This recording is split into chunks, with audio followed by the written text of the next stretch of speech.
नमस्कार विद्यार्थी मित्रांनो, आज आपल्याला या व्हिडिओमध्ये चॅप्टर नंबर 2 क्वाड्रॅटिक इक्वेशन या चॅप्टर बद्दल बघायचं आहे.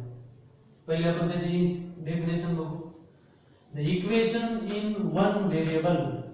इक्वेशन इन वन व्हेरिएबल म्हणजे ज्या इक्वेशन मध्ये कोणतरी एकच व्हेरिएबल म्हणजे एकच इंग्रजी मूळाक्षर वापरलेलं असतं. The equation in one variable having maximum index is 2 आणि त्या व्हेरिएबलचा मॅक्सिमम इंडेक्स किती पाहिजे 2 पेक्षा मोठा इंडेक्स चालणार नाही. मग असे जे इक्वेशन आहे आर कॉल्ड क्वाड्रॅटिक इक्वेशन. मग यांना क्वाड्रॅटिक इक्वेशन असं म्हणतात. क्वाड्रॅटिक इक्वेशनचा स्टँडर्ड फॉर्म आहे ax² + bx + c = 0. हा त्याचा स्टँडर्ड फॉर्म आहे की त्यामध्ये x² चा कोएफिशियंट a आहे, x चा कोएफिशियंट b आहे आणि इथे +c हा काय तर कॉन्स्टंट किंवा x0 चा कोएफिशियंट x⁻0 चा कोएफिशियंट c आहे यामध्ये. मग हे a b c are any real numbers म्हणजे हे a b आणि c हे कोणतेही रियल नंबर असतील, पॉझिटिव्ह किंवा निगेटिव्ह असतील, but a is not equal to 0. परंतु a हा शून्य नसावा. कारण a जर शून्य असला तर x² चा a हा कोएफिशियंट आहे, मग त्यामुळे ती टर्म 0 होईल. ठीक आहे. आणि मग त्याची डिग्री 2 राहणार नाही किंवा त्याचा x² चा मॅक्सिमम इंडेक्स 2 राहणार नाही, म्हणून a is not equal to 0. मग असे दोन एक्झाम्पल मी इथे लिहिलेले. x² + 5x + 6 = 0. हे पण क्वाड्रॅटिक इक्वेशन आहे.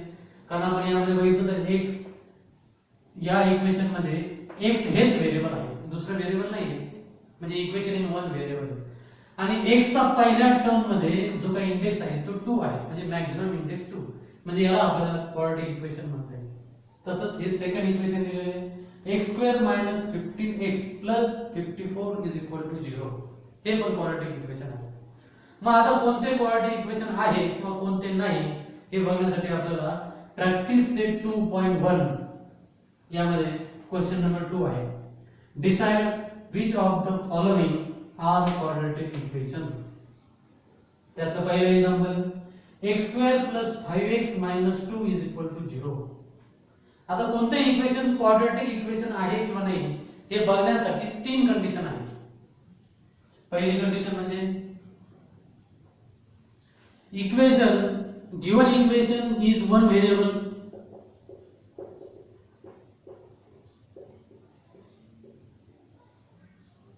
म्हणजे दिलेले इक्वेशन वन व्हेरिएबल पाहिजे. Second, it's maximum index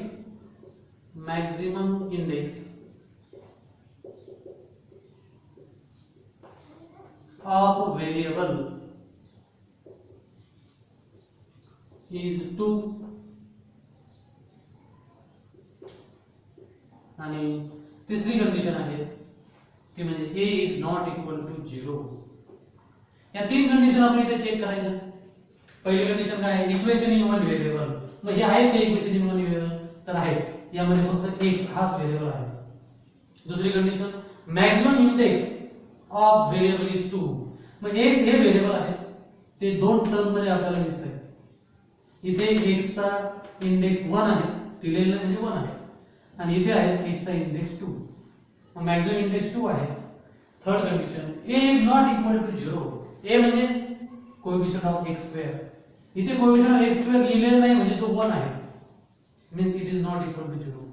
Therefore the given quadratic equation or the given equation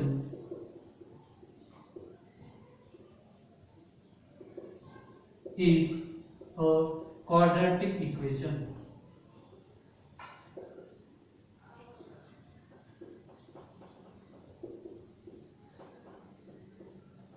याच प्रकारे आपण दुसरे एक्झाम्पल बघू.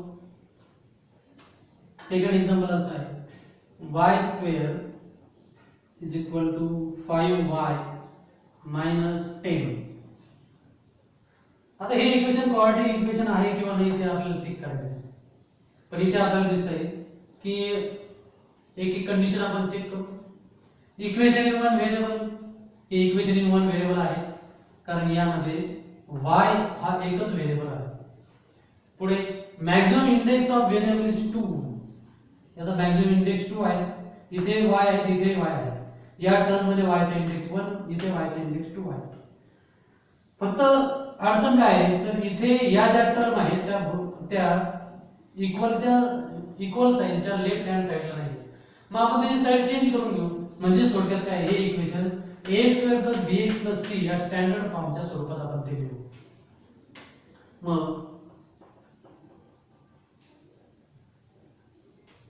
y² = 5y - 10 या दोघांची साइड चेंज करू. म्हणजे y² + 5y इकडे आल्यावर -5y आणि -10 येते, त्याची साइड चेंज केल्यानंतर आपल्याला +10. म्हणजे या प्रकारे हे इक्वेशन तयार होईल. आणि मग आता आपण लिहू की therefore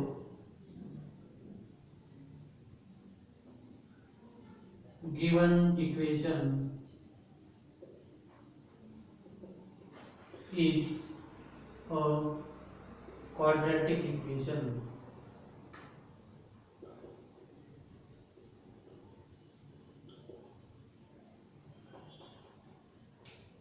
थर्ड एग्जांपल हो.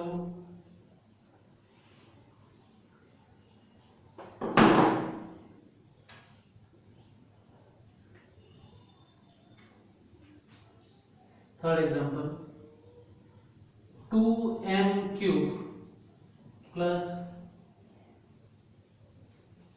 9m minus 10 is equal to 0. आता या इक्वेशन मध्ये ज्या तीन कंडिशन आहेत त्याचा विचार आपण केला. पहिली कंडिशन काय इक्वेशन इन वन व्हेरिएबल. मग आहे हे इक्वेशन इन वन व्हेरिएबल का आहे या इक्वेशन मध्ये m हा एकच व्हेरिएबल आहे. Second condition maximum index is 2. इथे जर आपण पाहिलं तर m चा इंडेक्स इथे 1 आहे आणि इथे मात्र m चा इंडेक्स 3 आहे. आपल्याला मॅक्सिमम इंडेक्स 2 पाहिजे. तर 3 चालणार नाही म्हणजे हे क्वाड्रॅटिक इक्वेशन नाही. इथे आपण लिहू maximum index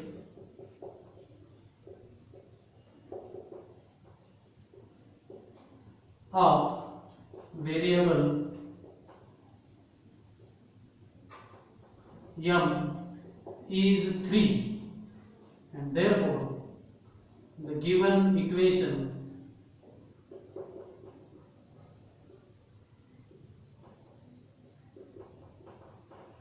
is not a quadratic equation.